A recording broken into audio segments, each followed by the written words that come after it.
Hi friends, welcome back to our channel. Yaddanapudi Sulochanarani గారు రాసిన secretary నవల్లోని తర్వాయి భాగాన్ని విందామా అండి? ఇక కథలోకి వెళ్దామా? కారులో వస్తుండగా డాక్టర్ గారు, కాముడు ప్రమీలం చేసుకుంటానని రాజా ఖాయంగా చెప్పాడా అన్నారు. ఏమో, అప్పుడు అనుకున్నారు, మళ్ళీ ఏమైందో తెలీదు. ఏదైనా త్వరగా పెళ్లి చేసుకుంటేనే మంచిది. ఇప్పటికే చాలా ఆలస్యమయ్యింది. ప్రమీలను ఇవ్వాలని అనుకున్న వాళ్ళు రేఖారాణితో అంత స్నేహంగా ఎలా ఉండగలుగుతున్నారబ్బా? మీరు చెప్పేది మరీ బాగుంది. అసలు వాళ్ళకి శేఖరం పరిచయం అయ్యింది రేఖారాణి ద్వారానే కదా. అయితే అసలు ఈ పెళ్లి ప్రసక్తి తెచ్చింది రేఖారాణే కదా. జయంతి, శివరాం మెదలకుండా వింటూ కూర్చున్నారు. మొదట డాక్టర్ గారు, కామేశ్వరమ్మ గారు దిగిపోయారు. జయంతిని ఇంటి దగ్గర గబగబా తీసుకొచ్చి దింపేశాడు శివరాం. మధ్యలో ఒక్క మాట కూడా మాట్లాడలేదు. జయంతి దిగిన తర్వాత వస్తానని చెప్పకుండానే వెళ్ళిపోయాడు. అతనంత హఠాత్తుగా మౌనంగా ఎందుకైపోయాడో జయంతికి అర్థం కాలేదు. బహుశా అనుకోకుండా ఆ స్నేహితుడన్న మాటల వల్ల కావచ్చు. జయంతికి నవ్వొచ్చింది. రేపు శివరాం ఇంటికి భోజనానికి వెళ్ళిన అతని మొహం ఎలా ఉంటుంది? ఇంతమందిలో శివరాం ఎందుకో చాలా దగ్గరగా అనిపించాడు జయంతికి. బట్టలు మార్చుకొని చీరను మడత పెడుతుంటే శేఖరం మాటలు గుర్తొచ్చాయి జయంతికి. అసహ్యం వేసింది. అయినా తనంత బుద్ధి లేంది. శేఖరం ప్రెజెంట్గా చీర పంపిస్తే తీసుకోవటమేమిటి? సుమిత్రాదేవి వాళ్ళ బాలకాన్ని బట్టి చూస్తే వాళ్ళకి అసలు తను ఇక్కడున్నట్టు ఇంతవరకు తెలిసినట్టు లేదు. అదెలా సాధ్యం? జయంతికి అదే అర్థం కావటం లేదు. వాళ్ళ మాటలు, చూపులు గుర్తొస్తేనే వంటి నిండా తేళ్లు కుట్టినట్టు, జర్రులు పాకినట్టు అనిపిస్తుంది. శేఖరం బంగారు పిచ్చుకైతే ఆ పిచ్చుక చుట్టూ విషవలయాలున్నాయట. మిస్టర్ వర్మ స్వరం చెవుల్లో గుడ్లగూపలా అరుస్తోంది. శేఖరం బంగారు పిచ్చుకైతే తనకెందుకు, మట్టి గోరువంకైతే మటుకు తనకెందుకు? శేఖరానికి రేఖారాణితో పరిచయం, ప్రమీలనివ్వాలనుకోవటం, దీనికి రేఖారాణి వత్తస్సు. ఏమిటిదంతా? వీటన్నిటికీ దూరంగా నిలబడి తన ఉద్యోగం తను చేసుకోలేదా? వీలుగాదు. వాళ్ల మధ్య నిలబడితే, వాళ్లతో సాంగత్యం ఉంటే, వీటన్నిటితో సంబంధం లేకపోయినా చుట్టుకుపోవాల్సిందే. ఇక నుంచి ఇలాంటి విందులకి, వినోదాలకి తను రానని స్పష్టంగా చెప్పాలి. తన ఉద్యోగం వాళ్ల సమస్యలతో పెనవేసుకుని పోకూడదు. జయంతి దృఢంగా నిశ్చయించుకుంది. మర్నాడు జయంతి వెళ్ళేసరికి శేఖరం అప్పటికే తయారై బయటకు వెళ్లే ప్రయత్నంలో ఉన్నట్టు బట్టలేసుకుని కూర్చొని రాసుకుంటున్నాడు. రాత్రి పొద్దుపోయిన తర్వాత పడుకున్నప్పుడు కలిగే అలసట కానీ, బద్ధకం కానీ అతని మొహంలో మచ్చుకు కూడా లేవు. నిన్నంతా విశ్రాంతి తీసుకొని రాత్రి వేళకు పడుకొని మంచి నిద్రపోయి లేచిన మనిషిలా ఉన్నాడు. జయంతి రాక అతన్ని డిస్టర్బ్ చేయలేదు. దాదాపు అరగంట అయిన తర్వాత రాస్తూనే మధ్యలో ఆగి బెల్లు నొక్కాడు. నాయర్ కాఫీ టిఫిను తెచ్చే లోపల రాయటం పూర్తి చేసి కాగితాలు పక్కన పెట్టి లేచాడు. రాత్రి ఎలా వెళ్ళారు అని అడిగాడు. అతని పిలుపులో మీరు అని మర్యాద ఉట్టిపడితే మనిషి చికాకుగానైనా ఉన్నట్టు, లేదా కోపంగా అయినా ఉన్నాడని అర్థం. శివరాం కారులో వెళ్ళాను. వెళ్లే ముందు వెళుతున్నామని తెలియచేయటం మర్యాద అనే సంగతి తెలీదు. మీరు బిజీగా ఉన్నారు. ఓహో, నాయర్ తెచ్చిపెట్టి వెళ్ళిన కాఫీ తీసుకుంటూ అన్నాడు. జయంతి మాట్లాడలేదు. ఇద్దరి మధ్య మౌనం ఆవరించింది. ఆ నిశ్శబ్దంలో బోలెడంత దూరం కనిపిస్తోంది. కాఫీ తీసుకోండి. వద్దు. ఈ కాఫీ టిఫిన్ కూడా పూర్తిగా మానేయాలని రాత్రి గట్టిగా నిశ్చయం చేసుకుంది జయంతి. శేఖరం ఇంకోసారి తీసుకోమని చెప్పలేదు. వెళ్ళబోయే ముందు ఆగి, పనెక్కువ లేదు, మీ ఇష్టం వచ్చినప్పుడు వెళ్ళిపోవచ్చు అని చెప్పి వెళ్ళిపోయాడు. ఎందుకో అతని మొహంలో కోపం స్పష్టంగా కనిపిస్తుంది. ఒకసారి నువ్వు, ఒకసారి మీరు. ఏమిటా పిలుపు? అసలు నిన్న డాక్టర్ గారి ముందు చీర విషయంలో చేసిన అవమానానికి, పార్టీ జరుగుతున్నప్పుడు హఠాత్తుగా తన్ను మర్చిపోయినందుకు సంజాయిషి అడగవలసింది తను, పైనుంచి ఎదురు ఇదా? అతని ప్రతి మాటలో నిర్లక్ష్యం స్పష్టంగా కనిపిస్తుంది. ఏమిటిది? బహుశా తనింకో ఉద్యోగ ప్రయత్నం చేయటం లేదు కదా అనా? లేక ఈ ఉద్యోగం మీద మోజు పడుతుందనా?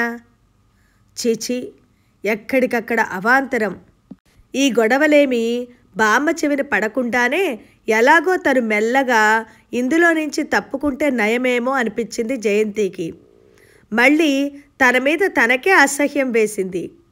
తనసలు ఎక్కడా నిలబడలేదు, ఏదీ కుదురుగా ఉంచుకోలేదు. ఈ లోపం అసలు తనలోనే ఉందేమో. మర్నాడు జయంతి బట్టలేసుకుని బయలుదేరబోతుండగా, అమ్మాయి, ఎక్కడి నుంచో ఉత్తరం వచ్చిందే అమ్మా అంటూ బామ్మగారు కవర్ ఒకటి తెచ్చిచ్చింది. రాసేదెవరబ్బా అనుకుంటూ కవర్ తీసి చూసింది జయంతి. చూస్తూనే తెల్లబోయింది. ఎప్పుడో వనితా విహార్లో చేరకముందు అసలు ఉద్యోగం అనేది ఒకటి దొరికితే చాలనే రోజుల్లో సునంద ద్వారా ఏదో ఆడపిల్లల స్కూల్లో టీచర్ పోస్ట్ ఖాళీ ఉందంటే అప్లికేషన్ పంపించింది. దానికిప్పుడు ఇంటర్వ్యూ. జయంతికి నవ్వాలో ఏడవాలో తెలియలేదు. క్షణంసేపు ఆ ఉత్తరం అక్కడ పారేసి వెళ్ళిపోవాలనిపించింది. మరుక్షణం మనసులో వివేకం లాంటిది పట్టి ఆపి, నిన్ననేగా ఇంకో ఉద్యోగం చూసుకోవాలనుకున్నావు? శేఖరం సెక్రటరీగా నీకు నిజంగా మోజు లేకపోతే దీనికెందుకు ప్రయత్నం చేయవు అని ప్రశ్నించింది. జయంతి ఆ రోజు శేఖరం దగ్గరకు వెళ్ళటం విరమించుకొని ఒంట్లో బాగలేదని కారు తిప్పి పంపేసి సునంద ఇంటికి వెళ్ళింది. జయంతి అదృష్టమో దురదృష్టమో ఎప్పుడు ఏ జన్మానా లేంది సునంద తీరుబడిగా కూర్చొని కుట్టుకుంటుంది. జయంతిని చూస్తూనే ఇంత మొహం చేసుకొని ఆహ్వానిస్తూ, రారా, ఇవాళ ఆఫీస్ లేదా? ఇంత ఎండలో వచ్చావే అంది. పనుండొచ్చాను, నీ సలహా ఒకటి కావాలి అంది జయంతి సునంద పక్క మంచం మీద కూలబడుతూ. నీ బుర్రలోనే ఆలోచనలు వట్టిపోయాయంటే ఇక నా బుర్ర ఏం పనిచేస్తుంది?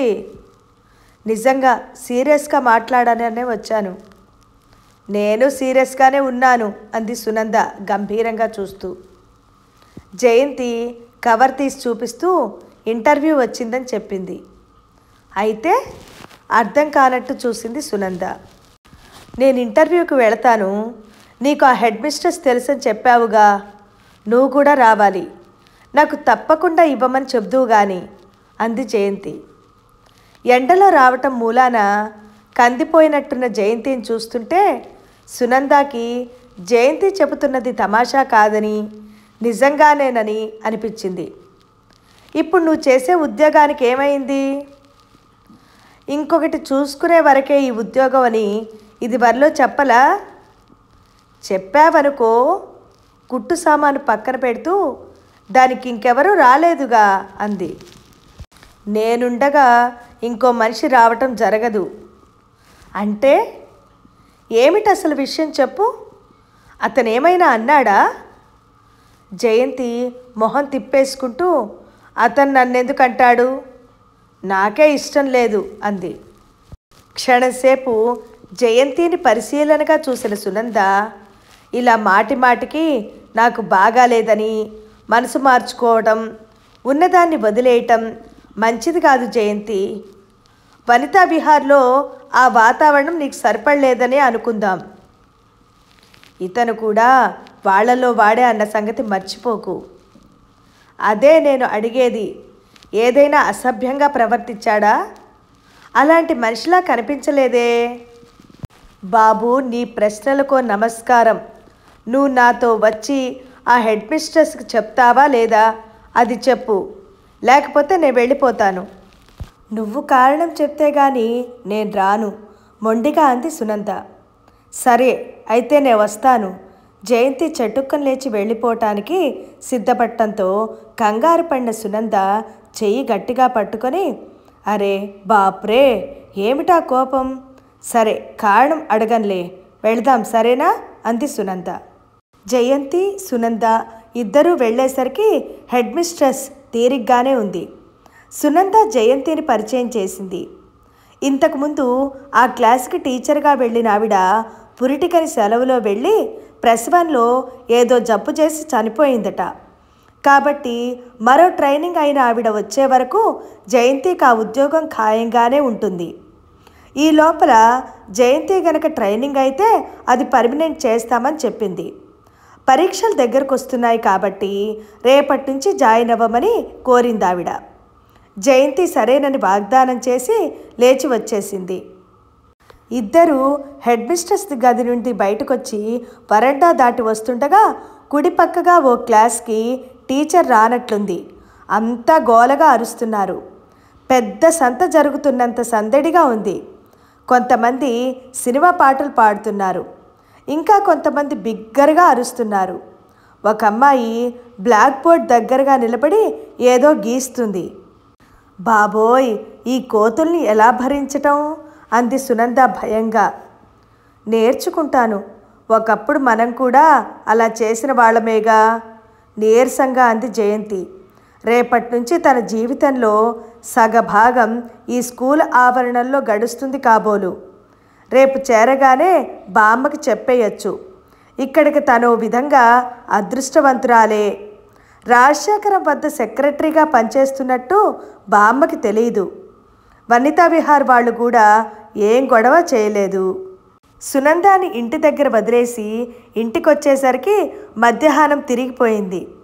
వచ్చి గంటైనా కాకముందే మళ్ళీ మొహం కడుక్కొని బట్టలు మార్చుకుంటున్న మనవరాల్ని చూస్తూ ఒంట్లో బాగలేదని వేలాడపడుతూ మళ్ళీ ఎక్కడికి అంది బామ్మగారు. ఇప్పుడే వస్తా బామ్మ అంది జయంతి జడవేసుకుంటూ. కడుపులో కుడివైపు నొప్పిగా ఉన్నమాట నిజమే, కానీ ఈరోజు ఈ పూటే శేఖరానికి రాజీనామా చీటీ ఇచ్చేస్తే రేపు ఉదయం నుంచి వెళ్ళి స్కూల్లో జాయిన్ అవ్వచ్చు.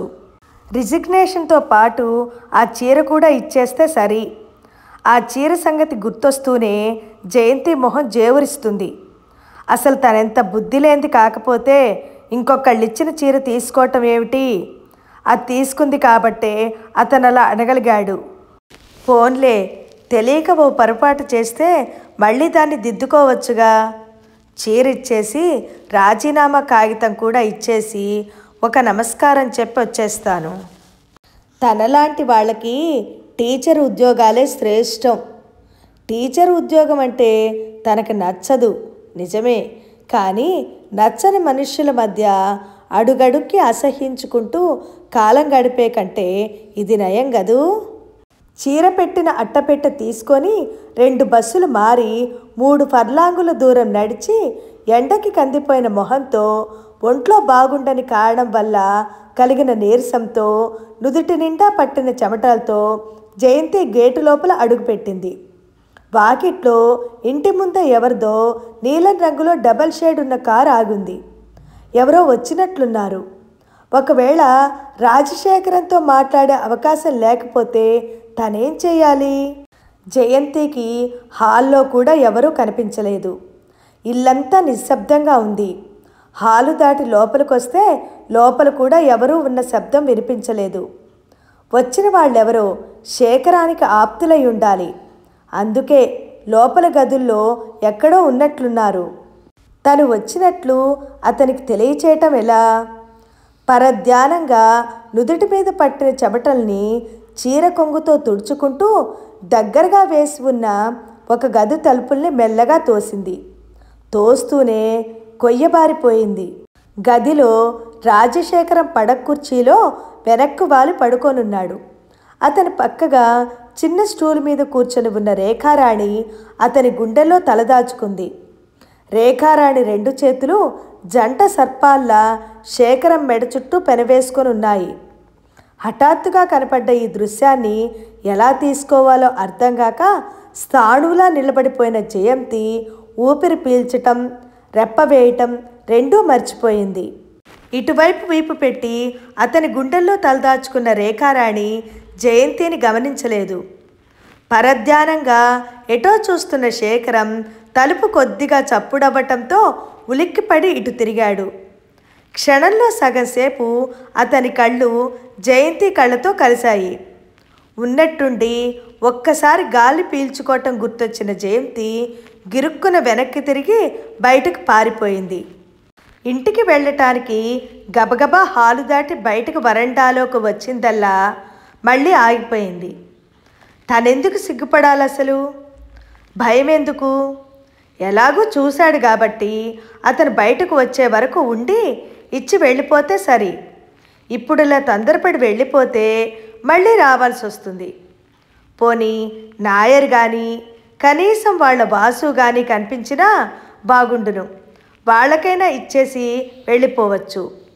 ఉండడమా లేక వెళ్ళిపోవటమా అని తటపటాయిస్తూ అక్కడే స్తంభాన్ని ఆనుకొని నిలబడిపోయింది. చేదు పదార్థం రుచి చూసిన దానిలా మనసంతా అసహ్యంతో మెలికలు తిరుగుతోంది. ఎంత సిగ్గులేని వాళ్ళు! పోనీ లోపల తలుపు గడియ వేసుకుంటే ఏ గొడవ లేకపోయేది. తలుపు దగ్గరగా వేసిన వాళ్ళకి గడియ వేసే ఓపిక లేకపోయిందో లేక అనవసరం అనుకున్నారో.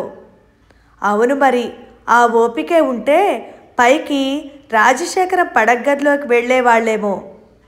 చిచి, ఎంత అసహ్యమైన మనుషులు! పెళ్ళైన రేఖారాణి, పెద్ద మనిషిలా కనిపించే శేఖరం. అసలు ఈ ఆలోచనలన్నీ తనకెందుకు? ఎవరిష్టం వాళ్ళది. ఈ రోజుల్లో ఎవరిని విమర్శించటానికి ఎవ్వరికీ హక్కు లేదు.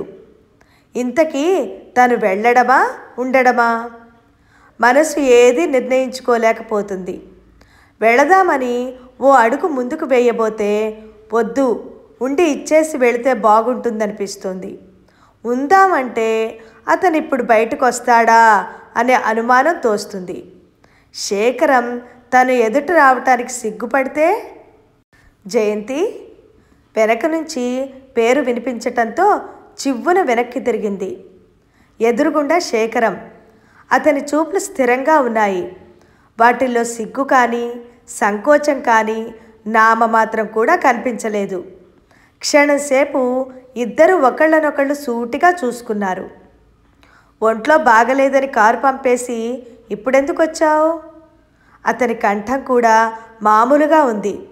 అందులో తడబాటు కానీ సందేహం కానీ ఏదీ లేదు. ఇవి ఇచ్చేయటానికి చేతుల్లో అవి చూపిస్తూ అంది జయంతి. ఎంత సిగ్గులేని మనిషి! క్షణం క్రితం జరిగిన సంఘటన అసలు గుర్తులేనంత మామూలుగా ఉన్నాడు. అతన్ని చూస్తుంటే తనకే సిగ్గేస్తుంది. ఏమిటివి? కనుబొమ్మలు ముడుస్తూ అడిగాడు శేఖరం. ఆ పెట్టెలోనిది చీర, పైన కవర్లో నా రిజిగ్నేషను. క్షణంసేపు జయంతి పట్టుకున్న వస్తువుల వైపు, జయంతి వైపు చూశాడు శేఖరం. రిజిగ్నేషనా? ఎందుకు? నాకు వేరే ఉద్యోగం దొరికింది. జయంతికి ఏడుపొచ్చినంత పనయింది. శేఖరానికి మెల్లగా తనకొచ్చిన ఉద్యోగాన్ని గురించి చెప్పి అందులో లాభాలు వివరించి మెల్లగా సెలవు తీసుకోవాలనుంది. అంతా తారుమారైంది. చూస్తుండగానే శేఖర కళ్ళు ఎర్రబడ్డాయి. కోపాన్ని సూచిస్తున్నట్లు పెదవులు బిగుసుకున్నాయి. ఎక్కడ జాబ్ దొరికింది? శివరాం దగ్గర స్టెనోగానా లేక ప్రకాశం దగ్గర పిఏగానా? జయంతి మొహం కందగడ్డలా మారింది. ఊపిరి బిగబట్టుకొని అలాగే నిలబడిపోయి అతని వైపు చూడసాగింది. 2 క్షణాల సేపు జయంతిని కోపంగా చూసిన శేఖరం వెంటనే రెక్కపుచ్చుకొని గబగబా లోపలికి లాక్కొచ్చి గదిలో కుర్చీలో కూలేసి, "ఒక్క నిమిషం ఉండు, ఇప్పుడే వస్తాను" అంటూ బయటికెళ్ళిపోయాడు. శేఖరం గుచ్చి పట్టుకున్న చోట జబ్బా మీద ఏర్పడిన నొప్పి చూసుకుంటూ జయంతి చేతుల్లో వస్తువులు టేబుల్ మీద పారేసి కుర్చీలో నుంచి లేచి ఇవతలకొచ్చింది. ఎంత ధైర్యం, ఎంత సాహసం! మూర్ఖులకి బలం ఉంటే రాక్షసులవుతారు. జయంతి పెదవులు రోషంతోనూ కోపంతోనూ అదరసాగాయి. 10-15 నిమిషాల తర్వాత బయట కారు వెళ్ళిన శబ్దం వినిపించింది. రేఖారాణి వెళ్ళిపోయింది కాబోలు. జయంతి మళ్ళీ ఊపిరి బిగబట్టుకొని శేఖరం కోసం చూడసాగింది. కారు శబ్దం ఆగిపోయిన 5 నిమిషాలకి శేఖరం లోపలికి వచ్చాడు. వచ్చినవాడు వెంటనే జయంతి దగ్గరికి రాలేదు. కిటికీ దగ్గరగా వెళ్ళిపోయి బయటకు చూస్తూ నిలబడిపోయాడు.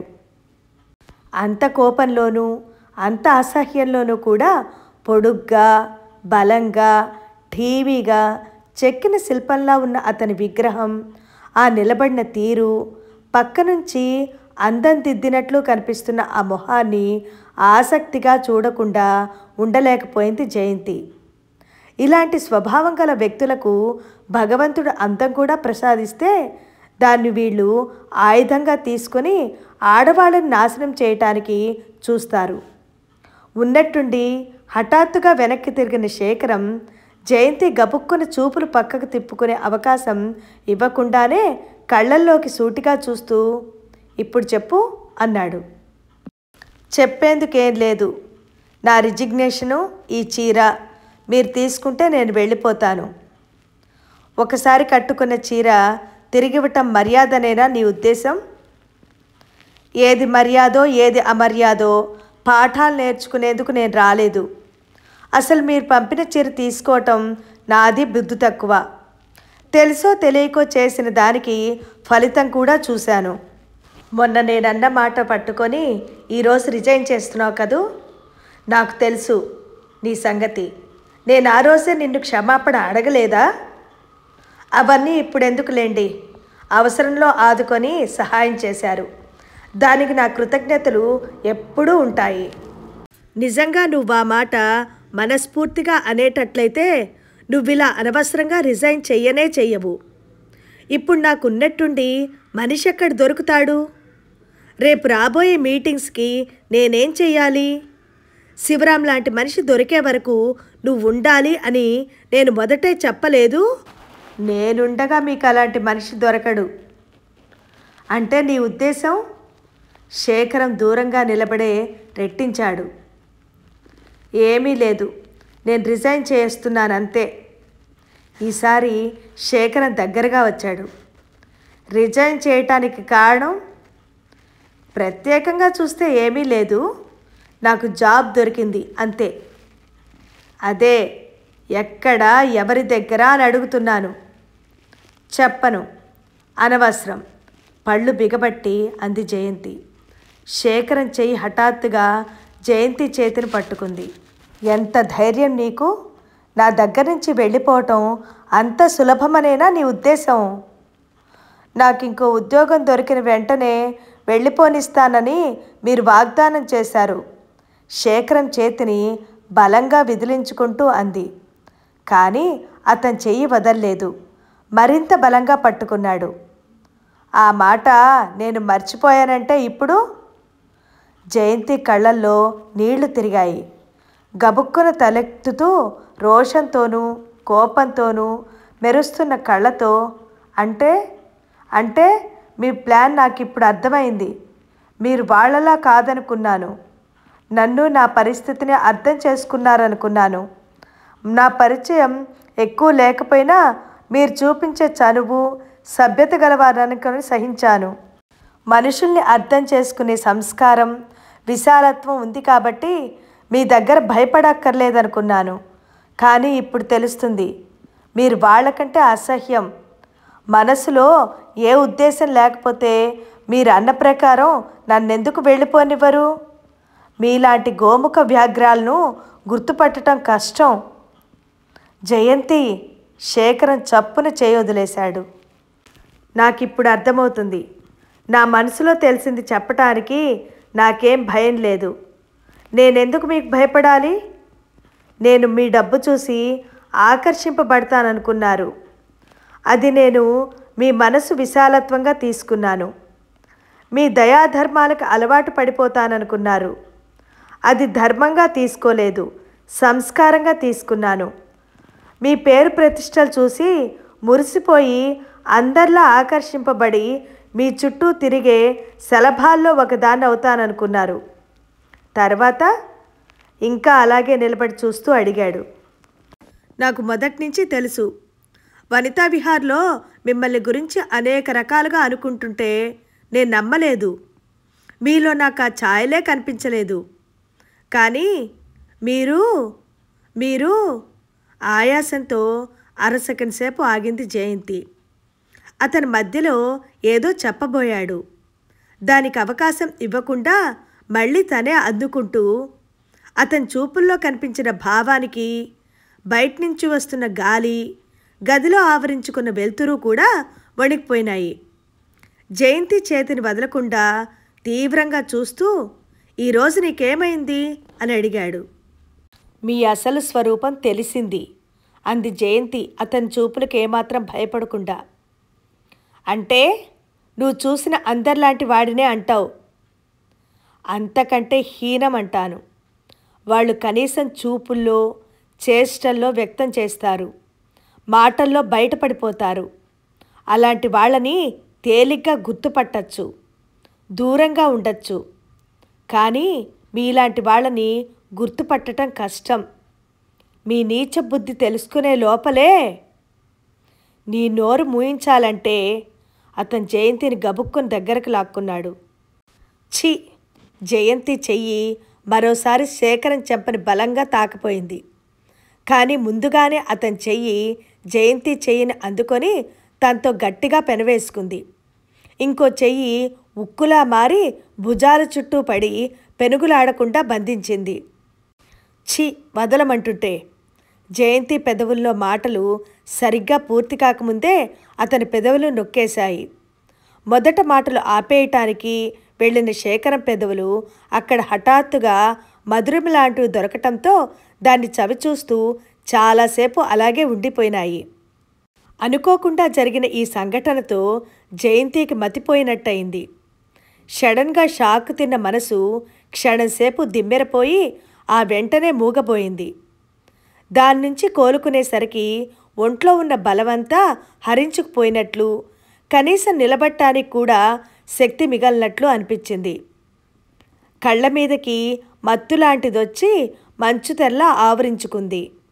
ఉన్నట్టుండి తన చేతుల్లో సడలిపోయి వేళ్లాడిపోతున్న జయంతిని చూసి కంగారు పడిన అతను జయంతి జయంతి అని ఆదుర్దాగా పిలిచాడు. కూర్చుంటాను ఎలాగో అంది జయంతి. అతని పెదవులు మరోసారి సున్నితంగా జయంతి పెదవుల్ని తాకి వదిలేశాయి. రా అంటూ జయంతిని నడిపించుకొచ్చి కుర్చీలో కూర్చోబెట్టి మంచినీళ్లు తాగుతావా అని అడిగాడు. వద్దన్నట్టు తలోపింది. నీకు తెలియని విషయాల గురించి ఊహించి ఎదుటి వాళ్ళని రెచ్చగొట్టడం మంచిది కాదు జయంతి. ఎన్నాళ్ల నుంచో కాపాడుకుంటూ వచ్చిన నిగ్రహాన్ని పాడు చేశావు. అతని కంఠం హఠాత్తుగా మృదువుగా మారిపోయింది. జేబులో నుంచి రుమాల్ తీసి జయంతి నుదుటి మీద పట్టిన చెమటని తుడుస్తూ అన్నాడు. ఈ గదిలో నేనిలా ఎన్నో దాన్ని. జయంతి హఠాత్తుగా చేతుల మధ్య మొహం దాచుకొని వెక్కి వెక్కి ఏడవసాగింది. జయంతి క్షణంసేపు అప్రతిభుడైనట్టు ఆగిపోయిన శేఖరం వెంటనే మామూలుగా మారిపోయి జయంతి చుట్టూని సరిచేస్తూ, కొద్ది రోజులు పోతే నీకే తెలుస్తుంది. నేనిప్పుడు ఏది చెప్పినా నీ చెవులకు అబద్ధంగా, మనస్సుకు వికృతంగా తోస్తుంది. ఉండు, నాయర్ని కాఫీ తెమ్మని చెప్తాను. వద్దొద్దు, వెళ్ళిపోతాను ప్లీజ్. వెక్కిళ్ల మధ్య ఎలాగో అంది. సరే, నేను కారు బయటకు తీస్తాను. శేఖరం బయటకు వెళ్ళిపోయాడు. జయంతి ఏడు పాపుకొని కొద్దిగా మామూలు మనిషి అయ్యి బయటకొచ్చేసరికి శేఖరం కారు తెచ్చి వరండా ముందు ఆపాడు. పూర్తిగా చీకటి పడింది. లైట్లు వెలిసినాయి. ప్యాకెట్ ఏది? వట్టి చేతులతో వచ్చిన జయంతి వైపు చూస్తూ అడిగాడు. లోపలుంది. జయంతి వచ్చి కారులో కూర్చుంది. శేఖరం వెంటనే బలంగా హారన్ నొక్కాడు. లోపల నుంచి వాసు, నాయర్ ఇద్దరూ పరిగెత్తుకొచ్చారు. లోపల అమ్మ ఏదో పెట్టి మర్చిపోయొచ్చింది, తీసుకురా వాసు. శేఖరం వాక్యం పూర్తి కాకుండానే లోపలికి పరిగెత్తిన వాసు మరో నిమిషంలో పెట్టె, దాని మీదున్న కవరు తెచ్చి భద్రంగా ఇచ్చాడు. జయంతి వాటిని చూడనట్టు అందుకోకుండా ఎటో చూస్తూ కూర్చుని ఉంటే శేఖరం తనే అందుకొని కారులో పెట్టాడు. కారు బయలుదేరి బయటకొచ్చిన తర్వాత అవి మళ్ళీ మీతో పాటు వెనక్కొస్తాయి అంది జయంతి. నాతో పోట్లాడితే ఫలితం ఏమిటో ఇప్పుడేగా చూసింది. అప్పుడే మర్చిపోతే ఇంకోసారి గుర్తు చేయటానికి నాకు అభ్యంతరం లేదు. జయంతి నిశ్శబ్దంగా కూర్చుండిపోయింది. కొద్దిసేపు అయిన తర్వాత శేఖరం తనే అందమైన సంఘటనల్ని మీ ఆడవాళ్ళు అసహ్యంగా మార్చుకోవటంలో ఆరితేరిన వాళ్ళు. ప్రమాణపూర్తిగా చెప్తున్నాను, నీకు పుట్టినరోజు నాడు చీర పంపేటప్పుడు నా మనసులో నిజంగా ఏ ఉద్దేశమూ లేదు. చీర అందంగా కనిపించింది, అది నువ్వు కట్టుకుంటే బాగుంటుంది అనిపించింది, అంతే. జయంతి సమాధానం ఇవ్వలేదు. పోనీ నీకంతగా ఆ చీర తిప్పి ఇవ్వాలి అని ఉంటే ఖరీదిచ్చేయి అన్నాడు. ఎంతో నాకెలా తెలుస్తుంది? అడ్రస్ ఇస్తాను, బొంబాయి వెళ్ళి చీర చూపించి షాపులో అడుగు. బొంబాయి వెళ్ళటానికి రాను పోను ప్లేన్ ఛార్జీలు కూడా ఇస్తాను. కానీ ఒక్క షరతు, ఈ అప్పంతా నువ్వు నా దగ్గరుండి ఉద్యోగం చేసి తీర్చుకోవాలి. శేఖరం సీరియస్గా మాట్లాడటం లేదని గ్రహించిన జయంతి మొహం తిప్పేసుకుంది. ఇద్దరి మధ్య నిశ్శబ్దం ఏర్పడింది. ఉన్నట్టుండి శేఖరం మెల్లగా జయంతిని తన చేతిలో తీసుకుంటూ, సారీ జయంతి, ఈరోజు జరిగింది అంటే ఇందాక నువ్వు రాగానే చూసిన విషయం పీడకలలా మర్చిపో. నేను అనుకున్నట్లు ఆశిస్తున్నట్లు భగవంతుడు మనల్ని ఆశీర్వదిస్తే ఓ రోజు తప్పకుండా నీకు నేను వివరించి చెప్తాను. అతని చేతిలో ఉన్న తన చేతిని లాక్కోవాలని బలంగా అనిపించినా జయంతి ఊరుకుంది. లాక్కునే ప్రయత్నం చేస్తే అతను మరింత బలంగా పట్టుకుంటాడు. ఈరోజు నా ప్రవర్తన పరుషంగా ఉన్నమాట నిజమే. ప్రస్తుతం నేను ఎలాంటి సమస్యల్లో చిక్కుకున్నానో నీకు తెలీదు. అసలే చికాగ్గా ఉన్న నన్ను అనవసరంగా నీ పిచ్చి పిచ్చి మాటలతో రెచ్చగొట్టావు. నీ మనసు నొప్పించినట్లయితే క్షమించు. మాట్లాడవేం? ఏం మాట్లాడను అంది నీరసంగా. ఆ ఒక్క నిమిషంలో అనుకోకుండా చేసిన ఆ పనితో శేఖరం తనలోని శక్తినంతా లాగేసుకున్నట్లు అనిపిస్తుంది. ఇది చెప్పు, జరిగిందంతా మర్చిపోయి రాజీకొచ్చినట్లేనా అన్నాడు. జయంతి సమాధానం చెప్పలేదు. కొద్దిసేపు అయిన తర్వాత శేఖరం తనే వనితా విహార్ వాళ్ళకి సెక్రటరీగా తీసుకున్నట్టు ఇంతవరకు తెలియదు. నేను ఈ మధ్య అసలు ఊళ్ళో ఉండట్లేదు. నీకు తెలుసు కదా, 1-2 సార్లు వాళ్ళతో కలిసినా ఏదో నలుగురి మధ్య కలవటం జరిగింది. ఈ సంగతి ఎవరికి చెప్పాలో ఎలా చెప్పాలో అర్థం కాలేదు. అందుకే మొన్న గోకుల్ విహార్లో నిన్ను విడిగా స్పష్టంగా కనిపించేటట్టు వచ్చి పూల గుత్తుల దగ్గర వచ్చి నిలబడమన్నాను. వాళ్ళేమన్నారు? ఏమీ అనలేదు. అనే ధైర్యం లేదు అసలు. నువ్వు చాలా గడుసుదానివని మాటకారివని చెప్పారు. రిజైన్ ఎందుకు చేశానో కారణం అడగలా? నేను అడగలేదు, వాళ్ళు చెప్పలేదు. జయంతి ముందుకు వంగి కూర్చుండిపోయింది. నువ్విలా హఠాత్తుగా మానేస్తే నేను వాళ్ళ మాటలకు విలువనిచ్చి నిన్ను తీసేశాననుకుంటారు. చెప్పు, రాజీకి వచ్చినట్లేగా. ఎందుకలా వంగిపోతున్నావు? లేచి సరిగా కూర్చో. శేఖరం జయంతి భుజం పట్టి సరిగా లేవదీయటానికి ప్రయత్నించాడు. వద్దు, ఇలా బాగుంది, నొప్పిగా ఉంది. ఎక్కడా? ఏది? కారు స్లో చేస్తూ ఆదుర్దాగా అడిగాడు. కుడివైపు పొట్టలో ఒకటే నొప్పి, ఇప్పుడు ఎక్కువగా ఉంది. డొక్క దిగువగా పట్టుకుంటూ అంది. ఏది చూడని అనబోయిన శేఖరం అంతలోనే ఆగి, మందు వేసుకోలా అని అడిగాడు. వేసుకున్నాను. ఏం మందు? వేడినీళ్లలో నెయ్యి కలిపి తాగాను. వేడి వల్లనేమో అంది బామ్మ. రాత్రి కాపు కూడా వేసి మర్దం చేసింది. ఈ పూట ఇప్పుడు వెళ్ళగానే మళ్ళీ చూడాలి.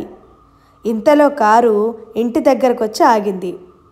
రాజీకొచ్చినట్టు ఒప్పుకున్నట్లేగా అంటూ శేఖరం కవర్లో ఉన్న కాగితం తీసి చించేస్తూ, ఇలాంటి పిచ్చి పనులు ఇంకెప్పుడు చెయ్యకు అన్నాడు చీర పెట్టె జయంతి చేతికి అందిస్తూ. అది చూడనట్లు కిందకి దిగబోయింది. అతను వెంటనే చెయ్యి పెట్టి ఆపి, నువ్వు చీర తీసుకోకపోతే నేను దిగొచ్చి మీ బామ్మతో జరిగిందంతా చెప్పి కట్టుకున్న చీర ఇవ్వటం మర్యాద అవునేమో చెప్పమని అడుగుతాను.